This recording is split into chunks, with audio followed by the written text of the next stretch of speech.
Hello, welcome back to my channel. This is me Ivin.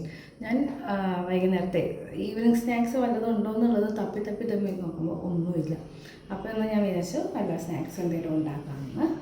അപ്പോൾ സാധനം ഉള്ളത് പ്രത്യേകിച്ച് വലിയ കാര്യത്തിലൊന്നും ഇല്ല. അപ്പോൾ എന്നാൽ അരി വറുത്തതായാലോ എന്ന് വിചാരിച്ചു. കാരണം അതങ്ങനെ ഉണ്ടാക്കി കുറച്ചങ്ങനെ എടുത്ത് വെക്കുമെങ്കിൽ പിന്നീട് ഡ്യൂട്ടി കഴിഞ്ഞ് വരുമ്പോഴാണെങ്കിലും എന്നേലും വായിലിടാൻ നമുക്ക് ഉണ്ടാവുമല്ലോ എന്ന് വിചാരിച്ചു കേട്ടോ.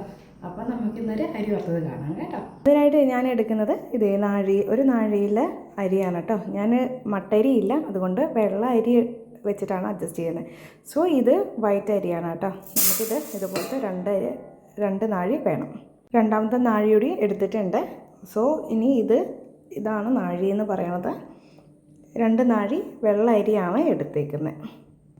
ഇനി നമുക്ക് ഇവരൊന്ന് കഴുകിയെടുക്കാം. പിന്നെ അതിന് തോരാൻ കുറച്ച് സമയം വേണം. അറ്റ്ലീസ്റ്റ് ഒരു 15 മിനിറ്റെങ്കിലും നമുക്കിതിനെ വെക്കാം കേട്ടോ. ഇതിപ്പോൾ 4 പ്രാവശ്യത്തോളം കഴുകിയിട്ടുള്ള അരിയാണ്. ഇനി ഇതൊന്ന് വാലാൻ വെക്കാം കേട്ടോ. നമുക്ക് അതൊരു 10-15 മിനിറ്റോളം ടൈം എടുക്കും. അപ്പോഴത്തേനും നമുക്ക് തേങ്ങ ചിരകി വരണം.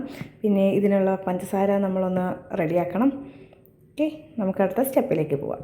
അപ്പോൾ നമ്മൾ ഇങ്ങനത്തെ ഒരു അരിപ്പയാണ് കേട്ടോ എടുത്തേക്കുന്നത് വാരാൻ വേണ്ടിയിട്ട്. ഇനി ഇതിലേക്ക് കുറച്ച് ഇട്ടിട്ട് നമുക്കൊരു 10-15 മിനിറ്റ് വെയിറ്റ് ചെയ്യാം.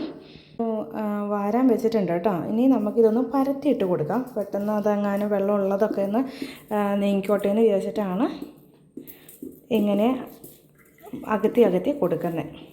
സോ ഞാനിത് തീർത്തും കുറച്ച് എമൗണ്ട് അല്ല എടുത്തേക്കുന്നത്. 2 നാഴിയോളം എടുത്തിട്ടുണ്ട്. എനിക്ക് ഒരു 1.5 ആഴ്ചത്തേക്കെങ്കിലും ഓടിക്കണം. എനിക്കിത് കപ്പ് സൈസോ കാര്യങ്ങളോ ഒന്നും പറയാൻ അറിയത്തില്ല കേട്ടോ. ഞാൻ ഇന്ന് ഇത്ര തന്നെ എടുത്തു, ഇത്രയും ചെയ്യുന്നു എന്ന് മാത്രം. അതാണ് കാണിച്ചു തരുന്നത്. ഇത് വാരുമ്പോഴത്തേനെ നമുക്കൊന്ന് കുറച്ച് പണിയുണ്ടെന്ന് പറഞ്ഞില്ല. തേങ്ങ ചിരകാനുണ്ട്. തേങ്ങ ചിരകിയിട്ട് വരാം. ഇന്ന് അപ്പനിപ്പോൾ ഇവിടെ ഇല്ല. അപ്പനില്ലാത്ത കാരണം ഞാൻ അപ്പനെയും കൊണ്ടല്ല, ഞാൻ തന്നെ തിരുമോ. മറ്റേത് അപ്പനുണ്ടെങ്കിൽ അപ്പൻ്റെ ഡ്യൂട്ടിയാണ്. എന്നാത്തിനാണേലും തേങ്ങ ചിരകാനാണെങ്കിൽ അപ്പൻ അത് ചെയ്യും. ഓക്കെ, ഇന്നിപ്പോൾ ഞാൻ തന്നെ ചിരകിയിട്ട് വരാം. അപ്പോൾ നമ്മളെ തേങ്ങ ചിരകി വന്നിട്ടുണ്ട്. ഇത് 2 കുഞ്ഞ് തേങ്ങയാണ്. ഇളനീർ ടൈപ്പുള്ള തേങ്ങയാണ് കേട്ടോ. അതുകൊണ്ട് തന്നെ പകുതി കഷ്ണവും കൂടെ കിടപ്പുണ്ട്. തേങ്ങ കറക്റ്റായിട്ട് ചിരകിയിട്ട് ഇല്ലയെന്ന് തന്നെ പറയാം. കഷ്ണമായിട്ട് നിങ്ങൾക്കിത് കാണാൻ പറ്റും കേട്ടോ. ഇത് കണ്ടോ, ഈ ടൈപ്പൊക്കെ. ഈ പണിയെടുക്കുന്ന സമയത്തൊക്കെ നമുക്ക് വേണ്ടതൊക്കെ തിന്നിട്ടും കുടിച്ചിട്ടൊക്കെ വേണം നമ്മൾ പണിയെടുക്കാൻ. സോ തേങ്ങ ചിരകയിൽ ഇങ്ങനത്തെ കഷ്ണങ്ങളൊക്കെ ഇല്ലേ, അത് പകുതി മുക്കാലും ഇപ്പോൾ എൻ്റെ വയറ്റിലേക്ക് പോയിട്ടുണ്ട്. ഇനി കുറച്ചുകൂടി ഉള്ളൂ കേട്ടോ. അപ്പോഴത്തേനും റെഡിയാക്കാം. ഇതിനായിട്ട് ഞാനൊരു 3 ഏലക്കായോടെ എടുക്കുന്നുണ്ട്.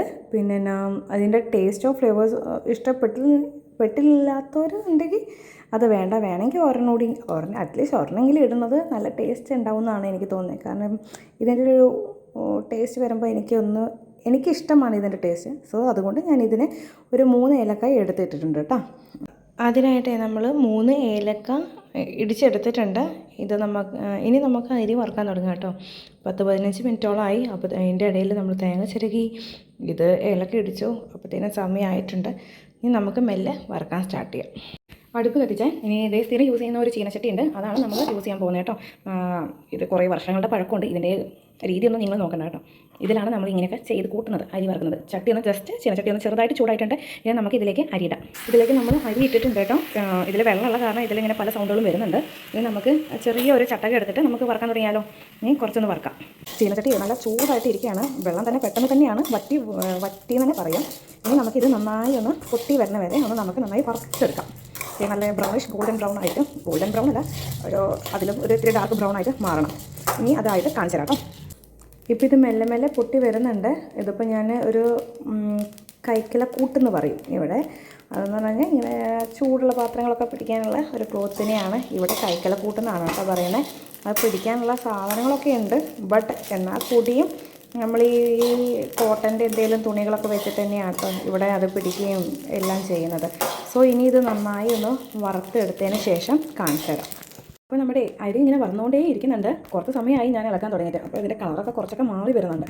ഇത് വെള്ള അരിയായ കാരണം തന്നെ ഇത് വിചാരിച്ച ഒരു ഗോൾഡൻ ബ്രൗൺ നമുക്ക് കിട്ടുമെന്ന് അറിയത്തില്ല. ഈ അരിയിൽ ഞാൻ എൻ്റെ ഫസ്റ്റ് ടൈമാണ് കേട്ടോ. സോ നമുക്ക് നോക്കാം. ഇത് കരിയാതെ സൂക്ഷിച്ചാൽ മതി. അപ്പോഴേ നമ്മുടെ അരി വറുത്തത് കുറച്ചൊക്കെ റെഡി ആയി വന്നിട്ടുണ്ട്. ഇതിനെ നമുക്ക് വേറൊരു പാത്രത്തിലേക്ക് മാറ്റാം. കാരണം ഇതിനി ഓവർ ചൂടായിട്ട് ഇനി ഇത് കരിയാനോ പിടിക്കാനോ നിൽക്കണ്ടല്ലോ വിചാരിച്ചിട്ടാണ് വേറൊരു പാത്രത്തിലേക്ക് മാറ്റുന്നത്. നമുക്ക് ഇനി ഈ അരി വറുത്തത് കുറച്ച് ചൂടാറാൻ വെക്കാം, എന്നിട്ട് മിക്സിയിൽ നന്നായിട്ട് പൊടിച്ചെടുക്കാം കേട്ടോ. അതിനായിട്ട് നമ്മൾ ഒരു മിക്സി ജാർ എടുത്തു. ഇതിലൊരു തരി വെള്ളം പോലും ആക്കുന്നില്ല കേട്ടോ. വെള്ളമില്ലാത്ത മിക്സി ജാറിൽ, നല്ല ഉണങ്ങിയ മിക്സി ജാറിലാണ് ഇത് ചെയ്യുന്നത് കേട്ടോ. കണ്ടോ, ഇനി മെല്ലെ ഇതൊന്ന് പൊടിച്ചെടുക്കാം. അതിനായിട്ട് നമ്മൾ ഇപ്പോൾ വറുത്ത അരിയുടെ മേലെ കുറച്ച് തേങ്ങ എടുത്തിട്ടുണ്ട് കേട്ടോ. ഇനി അതിൻ്റെ മേലേക്ക് കുറച്ച് പഞ്ചസാര കൂടി വേണം.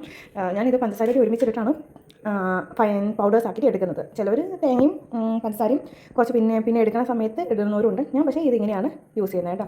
ഇപ്പം നമ്മൾ വറുത്ത അരി ഇട്ടിട്ടുണ്ട്, അതിൻ്റെ മേലെ തേങ്ങ ഇട്ടിട്ടുണ്ട്, അതിൻ്റെ മേലെ കുറച്ച് പഞ്ചസാരയും പിന്നെ ഒന്ന് ചതച്ച ഒരു ഏലക്കായും ഇട്ടിട്ടുണ്ട് കേട്ടോ. അപ്പോൾ നമുക്ക് ഇതൊന്ന് ഗുറു ചെയ്തിട്ട് വരാം, എന്നിട്ട് കാണിച്ചു തരാം കേട്ടോ.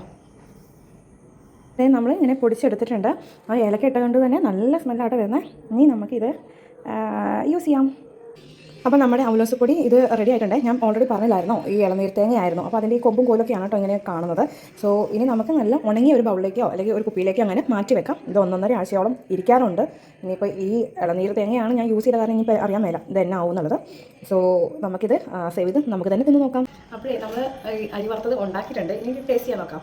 അത് ടേസ്റ്റ് ചെയ്യുന്നത് വേറെ ആരുമില്ല, ഞാൻ തന്നെയാണ് ടേസ്റ്റ് ചെയ്ത് നോക്കുന്നത്. കാരണം ഇതുവരെ നമ്മുടെ ഇടയിലൊന്നും കഴിച്ച് നോക്കിയിട്ടുണ്ടായിരുന്നു ഉപ്പുണ്ടോ പുളിയുണ്ടോ എന്നൊക്കെ. സോ ഇനി ഞാൻ തന്നെയാണ് ടേസ്റ്റ് ചെയ്യുന്നത് കേട്ടോ. അപ്പോൾ ടേസ്റ്റ് ചെയ്തിട്ട് പറയാം ഇത് എങ്ങനെയാണ് എന്നാണൊക്കെ. മധുരമൊക്കെ ഉണ്ട് കേട്ടോ.